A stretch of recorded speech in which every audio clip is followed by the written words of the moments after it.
नमस्कार दोस्तों, मैं हूं CA Harish and welcome back to my channel. आज मैं आपके साथ डिस्कस करने जा रहा हूं about IPO analysis of DCX Systems limited.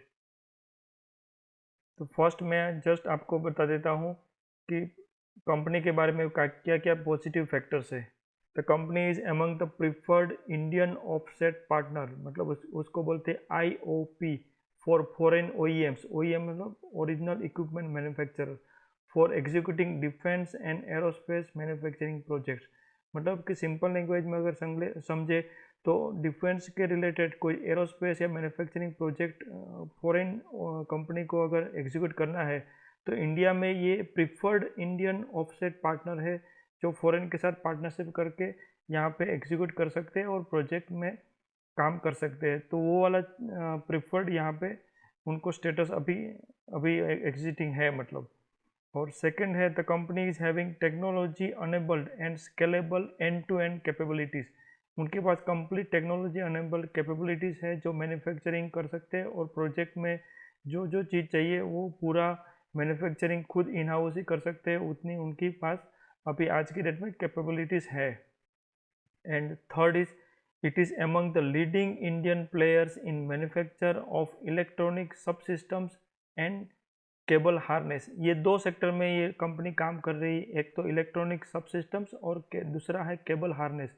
यहाँ पे एक लीडिंग इंडियन प्लेयर्स है। तो आज के डेट में मैन्युफैक्चरिंग के सेक्टर में ये एक अच्छा उनका होल्ड है और काफ़ी अच्छा उनके पास फैसिलिटीज़ रेडीली अवेलेबल है। The company has commissioned a new manufacturing facility at the high tech defence and aerospace park ACZ in Bengaluru in 2020। मतलब 2020 में उन लोगों ने अभी जस्ट रिसेंटली एक high tech defence and aerospace park पूरा एसीजेड में डेवलप किया है। तो वो भी एक स्टेट ऑफ द आर्ट पूरा उनका पास फैसिलिटीज़ अभी, और वो भी हाई टेक टेक्नोलॉजी के साथ अभी अवेलेबल है already. And the fifth is the company has 26 customers from various country, Israel, USA, Korea and India including certain. तो उसमें से कुछ फॉर्च्यून 500 कंपनीज भी है, कुछ एमएनसी भी है और कुछ स्टार्टअप भी है। तो इनके पास काफ़ी कस्टमर बेस भी अभी तक अच्छा रहा है। और इट्स बिजनेस दो सेक्टर में है। इन सिस्टम इंटीग्रेशन वाला जो बिजनेस है in the area of radar system में वो काम आता है, फिर sensors, electronic warfare and missiles and communication systems, उसमें जो भी लगने वाली जो सिस्टम्स है वो ये कंपनी बनाती है। And the company supplies assembly ready kit of electronic and electromechanical part की जो असेंबली रेडीमेड किट है वो भी ये लोग सप्लाई करते हैं। तो इनका डिफेंस और एरोस्पेस में काफ़ी उनका होल्डिंग है और काफ़ी अच्छा उनके पास ऑर्डर्स है और अभी तक का उनके एग्जीक्यूशंस भी काफ़ी प्रोजेक्ट्स कर चुके हैं। तो इनके पास एक्सपीरियंस भी अच्छा है। तो ये सब सारे पॉजिटिव और अबाउट में कंपनी के बारे में मैंने जनरल ओवरव्यू आपको बता दिया। नेक्स्ट मैं बता देता हूँ फाइनेंशियल डिटेल के रिगार्डिंग। फाइनेंशियल रेवेन्यू उनका 1920 में 465 करोड़ था, वो 2021 में 683 करोड़ हो गया था और 21-22 में 1102 करोड़ हुआ है। तो रेवेन्यू भी 3 साल का अगर देखें तो रेगुलर कंटिन्यूस ग्रोथ ही है और इंक्रीजिंग ट्रेंड ही है। और प्रॉफिट आफ्टर टैक्स है वो 1920 का 9.74 करोड़ था, वो 2021 में 29.55 करोड़ हो गया था और उसके बाद 21-22 में वो 66 करोड़ पहुंच गया है। तो प्रॉफिट में भी यहाँ पे ग्रोथ नज़र आ रहा है। तो रेवेन्यू और प्रॉफिट दोनों में यहाँ पे काफ़ी ग्रोथ है और इंक्रीजिंग ट्रेंड ही कंपनी ने अभी तक दिखाया है। और नेगेटिव फैक्टर्स के अगर छोटे मोटे जो है उसकी अगर बात करें तो company is expose to foreign currency fluctuations risk में यहाँ पे वो एक रिस्क है क्योंकि इंपोर्ट एक्सपोर्ट जो भी है उसमें कहीं ना कहीं फॉरेन करेंसी इन्वॉल्व है। और कुछ बोरिंग्स भी जो अभी कंपनी के पास है वो भी फॉरेन करेंसी में बोरिंग्स है, तो वो रिपेयर करने के टाइम पे भी उनको ये फॉरेन करेंसी रिस्क से ये एक्सपोज है, तो उसमें उनका कॉस्टिंग हाई हो सकता है।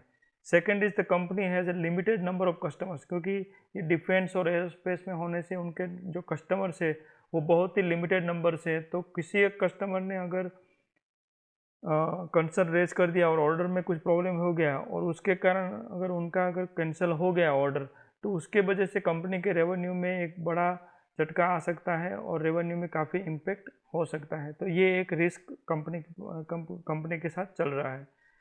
तीसरा जो रिस्क है वो है company has a limited number of suppliers भी उनके पास लिमिटेड है, तो उसमें भी इम्पेक्ट, अगर कोई भी सप्लायर्स फेल हो गया और टाइमली उन्होंने जो भी कमिटमेंट है वो हिसाब से सप्लाई नहीं कर पाया और वो हिसाब से अगर आगे एग्जीक्यूशन में उनको प्रॉब्लम हुआ, उनके प्रोजेक्ट जो भी ले रखे हैं या भी जो फ्यूचर में ले लेंगे, तो वो वाला चीज़ के यहाँ पे कुछ रिस्क है जो उनको साथ में लेके चल रहे हैं, तो वो आप ज़रूर कंसिडर करिएगा। देन आईपीओ का अगर मैं पर्पस यहाँ पे बता दूँ, तो पर्पस में फर्स्ट पर्पस है रिपेमेंट ऑफ एक्जिस्टिंग डेप्ट जो है उनको रिपेमेंट करना है, that is first purpose. Second purpose is funding working capital requirement जो है उसको फंडिंग कर लिए। थर्ड है उनकी जो वर्ल्डली ओन सब्सिडरी कंपनी है उनके कैपिटल एक्सपेंडिचर में यहाँ पे फंडिंग करना है, तो वो भी एक यहाँ पे पर्पस मेंशन किया है। और फोर्थ है वो जनरल कॉरपोरेट पर्पस के लिए यहाँ पे आईपीओ को लेके आए हैं ये लोग। और अगर आईपीओ की डिटेल में आपके जस्ट ओवरव्यू बता देता हूँ, तो आईपीओ ऑलरेडी आज से ही 31 अक्टूबर से चालू हो गया और 2 नवंबर तक ये आईपीओ ओपन है। उनकी फेस वैल्यू जो है वो ₹2 पर शेयर है और जो मार्केट अभी जो बीड प्राइस है वो 197 से लेके 207 रखी गई है। और लोट साइज आपको मिनिमम 72 शेयर्स के लोट साइज में आपको अप्लाई करना पड़ेगा। जितने भी लोट अप्लाई करेंगे वो हिसाब से आपको पेमेंट करना पड़ेगा। और टोटल इश्यू साइज है वो 500 करोड़ है और उसमें से फ्रेश इश्यू 400 करोड़ का है। और ऑफर फॉर सेल मतलब जो प्रमोटर्स है उन्होंने ऑफर फॉर सेल रखा है वो है 100 करोड़ का।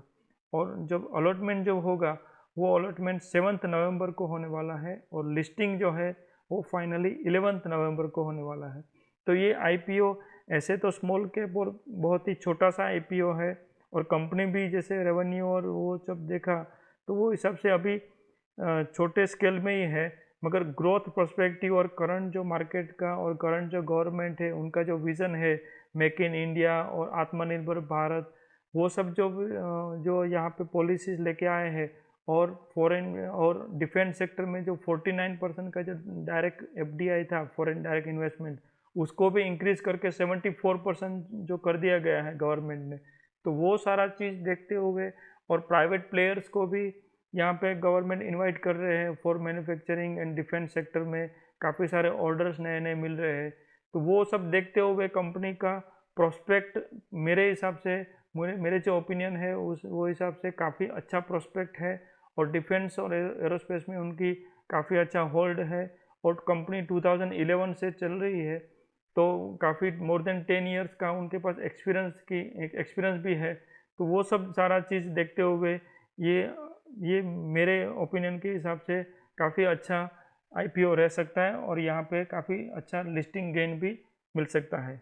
और अगर आप फर्स्ट डे एंड की अगर बात करें सब्सक्रिप्शन स्टेटस की, तो आज के डेट में शाम को 5 बजे तक का सब्सक्रिप्शन QIB ने तो 0.03% ही किया था, मगर NII है उन्होंने 2.16% और रिटेल का यहाँ पे काफ़ी अच्छा रिस्पॉन्स मिला है। 8.70 टाइम्स रिटेल लोगों ने सबने अप्लाई किया हुआ है और ओवरऑल अगर सब्सक्रिप्शन हुआ है वो 2.11 टाइम्स ऑलरेडी फर्स्ट डे पे ही यहाँ पे सब्सक्राइब हो चुका है।